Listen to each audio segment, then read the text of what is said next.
du Conseil constitutionnel. J'ai dit tout à l'heure à ma première prise de parole combien j'étais honoré de reprendre la parole devant vous dans cette procédure contentieuse préélectorale. C'est un moment particulier, mais je vais m'en tenir au cadre que vous avez fixé vous-même, Monsieur le Président, après les interventions brillantes de mes conseils, y compris ceux qui ont fait une intervention volontaire dans le cadre de la procédure engagée par M. Yepka. Ma tâche est rendue extrêmement facile et je voudrais faciliter la vôtre en rappelant seulement ceci. Lorsque un citoyen camerounais est appelé à faire acte de candidature dans une opération électorale, il vérifie, en l'occurrence, s'agissant de l'élection présidentielle, si la formation politique qui présente sa candidature réunit les exigences fixées par la loi. En l'occurrence, ce que j'avais à faire était de vérifier d'abord si le Manidem est un parti politique légalisé. Il est apparu très clairement que c'est le cas, puisqu'il a été légalisé le 9 mars 1995. Si les instances compétentes pour porter ma candidature, et voilà que par la force des choses, ce que je voulais éviter, j'y entre, si dans l'organe qui me confère l'investiture a compétence pour le faire, au regard justement des textes de ce parti, vérification faite, c'était le cas. Dès lors que ces vérifications sont faites par rapport à la conformité de l'association qui va porter la candidature du candidat, ce qui lui reste à faire, c'est de fournir les pièces requises par la loi. Et c'est ce que nous avons fait en vertu des articles 117 et 122 du Code électoral. Il n'y a pas une seule pièce qui manque.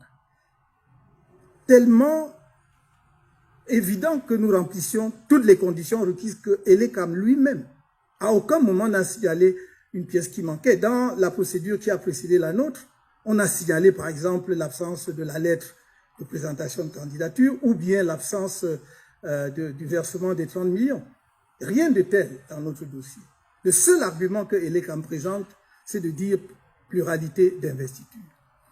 Mais on vous a démontré à suffisance qu'il n'y a pas pluralité d'investiture. Et il ne pouvait pas y avoir pluralité d'investiture, surtout si celui qui prétend présenter une autre candidature ne rapporte pas la preuve qu'il est membre de l'association, qu'il est encore et toujours membre de l'association en question. Et il apparaît de toute évidence qu'il a cessé d'être membre de cette association depuis 2018. On vous a fourni les éléments pertinents à cet égard.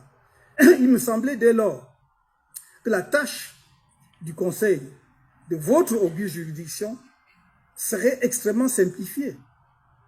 De dire, en l'occurrence, ma modeste personne, est-ce que M. Kamto a fourni tout ce qui est requis par la loi? S'il a fourni, il n'y a pas de pluralité de candidature, puisque ce que l'on prétend être une deuxième candidature est une non-candidature étant présentée par quelqu'un qui n'est pas membre du Manidem, encore moins président de cette formation politique.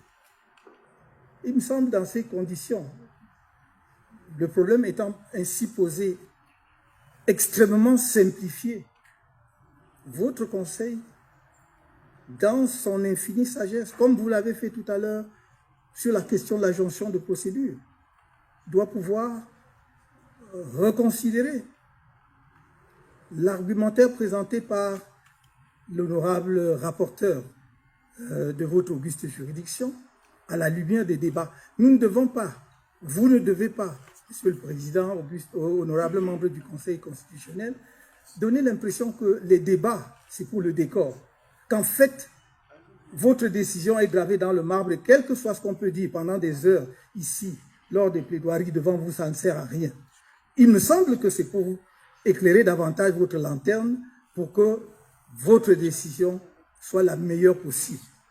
Je ne vais pas ici, ça n'est pas le lieu, ça n'est ni le lieu ni l'occasion me lancer dans d'autres considérations qui ne sont pas proprement et exclusivement juridiques. En disant ce que je viens de dire, vous devez simplement, Monsieur le Président, conclure que c'est à tort que Elekam a rejeté le dossier de candidature de M. Kanto puisqu'il satisfait à toutes les exigences prévues aux articles 117 et 122 du Code électoral. Et en le disant, justice sera rendue. Je n'ai pas de doute que vous saurez le faire. Je n'ai pas ici besoin, encore une fois, je l'avais dit une fois, de rappeler l'estime que j'ai pour les uns et les autres parce qu'il se trouve que je connais